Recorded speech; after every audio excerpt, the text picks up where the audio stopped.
Ambad police station हद्दीमध्ये शेळ्यांची चोरी करणाऱ्या 2 चोरट्यांना गुन्हे शाखा युनिट 2 ने ताब्यात घेत 7 लाख रुपये किमतीचा मुद्देमाल हस्तगत केलाय।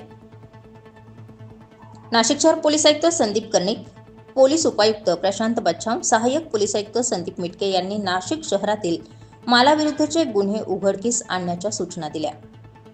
या अनुषंगाने 5 एप्रिल रोजी गुन्हे शाखा युनिट 2 चे अधिकारी व अंमलदार हे चोरीच्या गुन्ह्यातील आरोपींचा शोध घेत असताना सहाय्यक पोलीस उपनिरीक्षक सुहास क्षीरसागर यांना मिळालेल्या गुप्त माहितीनुसार अंबड पोलीस ठाणे हद्दीत काही दिवसांपूर्वी पांढऱ्या रंगाच्या स्विफ्ट गाडीमध्ये शेळ्या व बोकडाची चोरी करून घेऊन जाणारे आरोपी हे बालभारती लेखानगर गांधी वसाहत सिडको नाशिक या ठिकाणी फिरत असल्याची माहिती मिळाली।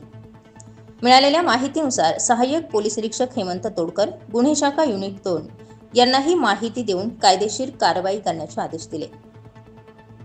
गुन्हे शाखा युनिट 2 कडील सुहास क्षीरसागर, प्रेमचंद्र गांगुर्डे, संजय सानप, चंद्रकांत गवळी, प्रवीण वानखेडे, सुनील खैरनार यांनी मिळालेल्या माहितीच्या आधारे लेखानगर सिडको नाशिक भागात सापळा लावून पांढऱ्या रंगाच्या स्विफ्ट गाडीसह 2 इसमांना ताब्यात घेतलं।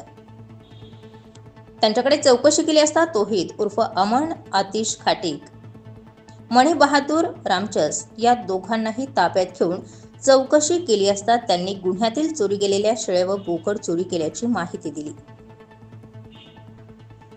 अंबड पोलीस ठाणे येथे दाखल असलेला गुन्हा रजिस्टर नंबर 232/25 भारतीय न्याय संहिता कलम 303(2) प्रमाणे गुन्हा उघडकीस करून पुढील कारवाईसाठी दोनही आरोपींना अंबड पोलीस स्टेशन येथे हजर करण्यात आले।